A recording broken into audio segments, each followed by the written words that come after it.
예수님은 하나님과 재물을 겸하여 섬기지 못한다고 이제 하였습니다. 그게 이제 24절에 저번 주에 봤던 그 말씀에 나오죠. 그런데 과연 우리가 하나님과 재물을 겸하여 섬기고 있는지 여부는 염려를 보면 알 수 있다는 것입니다.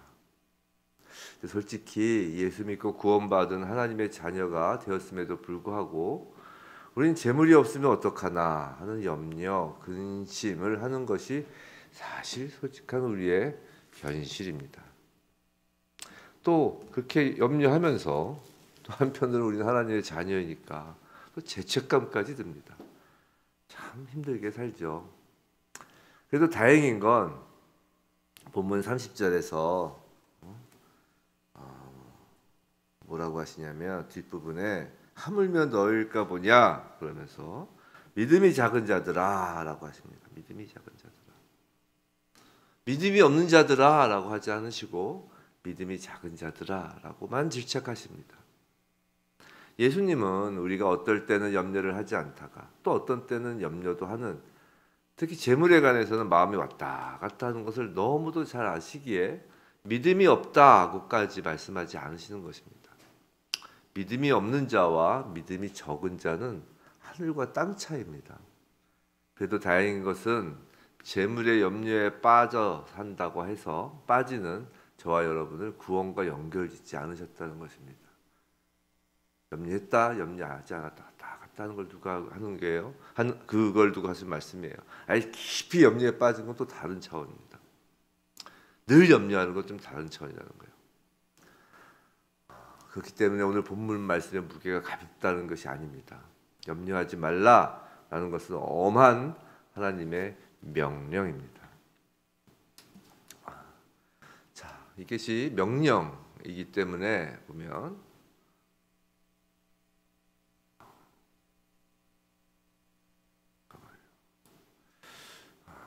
이 명령인데 이게 어려운 것이 이유가 염려라는 건 외부에 드러나는 행위가 아니라 우리의 머릿속 생각, 가슴속 생각입니다. 이 생각이죠. 행위가 아니라는 거예요. 그래서 하지 않겠다고 해서 이 명령을 따르겠다고 해서 이게 쉽게 되는 것이 아니라는 것입니다. 우리의 생각이니까요. 염려가 되는데 어떡합니까? 염려하지 말라고 해서 염려가 안 되냐 말입니다. 내일 당장 월세를 내야 하는데 돈이 없어서 염려, 근심될 수밖에 없는데 예수님이 염려하지 말라고 했으니 염려가 안 되냐는 말이에요. 그래서 예수님은 이 염려하지 않아도 될 이유부터 설명을 하십니다.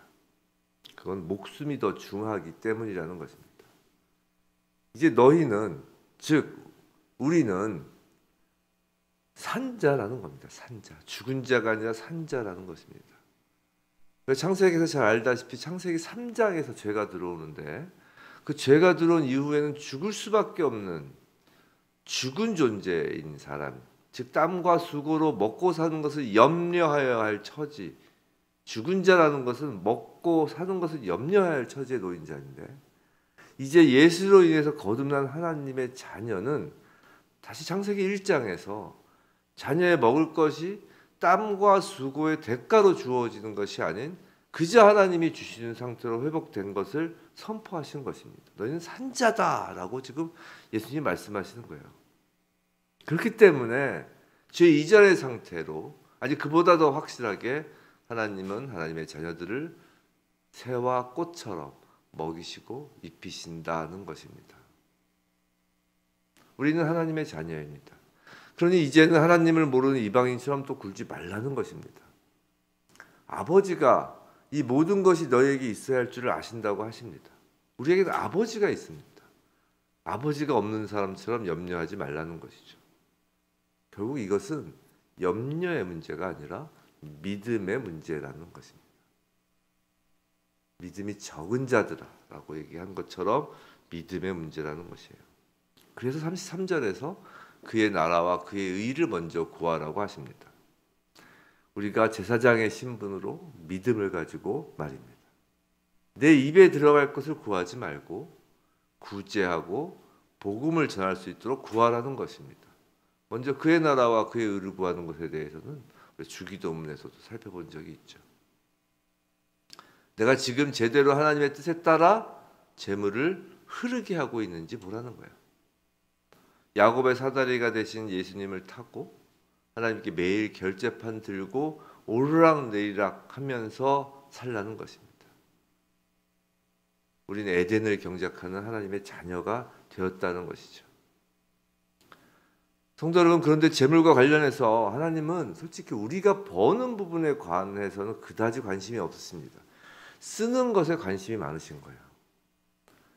예수님은 한 번도 재물 모으는 방법에 대해서는 말씀해 주신 적이 없습니다. 어떻게 하면 부자가 되는 방법을 예수님 말씀해 주신 적이 한 번도 없어요. 쓰는 것, 나눠주는 것에 관해 말씀하십니다. 한번 생각해 보세요. 그래서 서구 열강이 이 대륙에 진출하였을 때 땅에 보물을 쌓는 사람들은 무엇을 찾아 떠났나요? 금과 은을 찾아 떠나고 돈을 버는 회사를 세웠습니다. 하지만 하늘의 보물을 쌓는 사람들은 돈 버는 회사가 아니라 돈 쓰는 병원, 학교를 세웁니다. 그들은 금과 은을 찾아 떠나지 않고 잃어버린 영혼을 향해 찾아 떠난 것입니다. 재물과 관련해서 먼저 그의 나라와 그의 의를 구하는 사람은 물질의 통로, 우리는 다 물질의 통로인데 그중에 출구에 관심이 많은 사람입니다. 하나님의 자녀는 땅에 재물을 쌓는 것이 아니라 재물을 흘려보내 하늘에 쌓는 사람입니다. 이 땅에서 재물과 관련한 하나님 자녀의 역할은 통로. 근데 그 중에서도 통로 출구가 우리의 주된 관심사여야 한다는 것입니다. 그것이 하나님 나라의 의이기 때문이죠. 근데 만약에 통로 출구가 막혀서 근데 막힌 통로임에도 불구하고 계속 재물이 쌓이면 그 통로에 재물이 쌓이면 결국 통로는 터지고 마는 것입니다. 통로가 터진다는 건 죽는다는 거예요. 통로 중에 출구가 우리가 어쩌면 살고 죽는 문제가 될 수 있습니다. 마태복음 19장에 보면 유명한 부자 청년 이야기가 있죠. 16절만 제가 한번 읽어드리면 19장 16절 어떤 사람이 주께 와서 이르되 선생님이여 내가 무슨 선한 일을 하여야 영생을 얻으리까라고 합니다. 이게 쭉 나가다 이제 낙타가 바늘기 그 얘기까지 예수님이 하시는 얘기죠. 여기서 부자 청년이 구한 것이 무엇입니까? 영생을 얻으리까? 영생을 구한 것입니다. 얼마나 고귀한 것을 구합니까? 자기 딴에는 하나님 나라를 구한다고 구한 것입니다. 근데 예수님은 이 고귀한 질문에 대해서 너무도 현실적인 땅에 관한 것, 재물에 관해 말씀하십니다. 내 소유를 팔아 가난한 자들에게 주라고 말입니다. 땅에 쌓아둔 재물을 이제 흘려보내라는 것입니다. 잘 아시는 바와 같이 이 비유에서 부자 청년은 근심하고 떠나갑니다. 비유가 아니죠. 실제 있었던 일이죠. 이건. 입으로는 그 부자 청년이 입으로는 하늘을 말했지만 마음은 땅에 있었던 것입니다. 성도 여러분, 하나님의 자녀는 재물의 통로입니다. 근데 구원, 생명과 관련이 있는 것은 통로 중에 출구입니다. 우리의 주된 관심사는 죽은 사람이 아니라 어떻게 하면 산 사람으로 사는가입니다. 통로가 어디로 어떻게 열려 있는지, 제대로 어디에 열려 있는지 통로에 마음을 두어야 합니다. 이 출구에 마음을 두어야 합니다. 그것이 하늘의 마음을 두는 것입니다. 그 통로의 입구는 하나님 소관입니다. 하나님 소관이니 염려의 부분이 아닌 믿음의 부분인 것입니다. 이렇게까지 하는데도 자녀라는 우리는 여전히 재물을 염려합니다. 왜일까? 그건 저와 여러분이 이 죄의 상태에 놓인 이 땅, 공중권세 잡은 자에게 놓여 있는 이 땅에서 여전히 발붙이고 살기 때문입니다. 그래서 하나님의 자녀들이 어렵고 괴로운 것이죠. 그래서 그 괴로움을 하루로 끝내라고 하시는 것입니다. 본문 말씀 6장 34절입니다.